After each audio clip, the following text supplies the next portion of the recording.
Hi friends, பார்த்தீங்களா? அதான் machine. மிஷினில் தான் தைக்கிற வேலையில் தான் நாங்கள் இருக்கோம். அப்படியே யூடியூப்லேயும் வீடியோவும் போட்டுக்கிட்டு இருக்கோம். பாருங்கள், வீட்டில் சும்மா தான் இருப்பேன் அப்படின்னு வேலை செஞ்சு தான் சம்பாதிக்கிறோம், சம்பாதிச்சு தான் சாப்பிட்றோம். நீங்கள் எப்படி இருக்கீங்க? நல்லா இருக்கீங்களா? நீங்கள் வீட்டில் போகலான்னு பார்த்தா போட முடியல. என்ன பண்ணுறது? பார்த்தீங்கன்னா, நான் ஒரு கம்பெனியில் தான் வேலை செய்கிறேன். ஒரு மிஷின் மட்டும் இல்லை, இங்கே பாருங்கள், ஏகப்பட்ட மிஷின் இருக்குது. இன்றைக்கி எல்லாம் லீவு போட்டிருக்காங்க, ஆளை காணோம், பீஸ் மட்டும் தான் இருக்குது. நாங்கள் 2 பேர் மட்டும் தான் தச்சிக்கிட்டு இருக்கோம். ஓகேவா? கம்பெனி டைமிங்னு பார்த்தீங்கன்னா, காலையில் 9 மணிக்கு ஸ்டார்ட் பண்ணுறாங்க. அப்புறம் 5:30 மணிக்கு ஒரு ஷிஃப்ட் ஆகுது. 5:30 மணிக்கு மேலே பார்த்தீங்கன்னா ஓடி ஒரு 7:30 வரைக்கும், 8:30 வரைக்கும், இந்த மாதிரி ஒவ்வொரு கம்பெனியை பொறுத்து ஓட்டி பார்ப்பாங்க.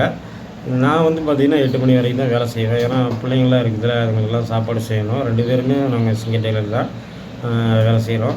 அதனால் நாங்கள் 8 மணிக்கெலாம் வந்து நடைய கட்டிடுவோம், எடுத்து வச்சுட்டு நாங்கள் போதும்ப்பா அப்படின்ட்டு.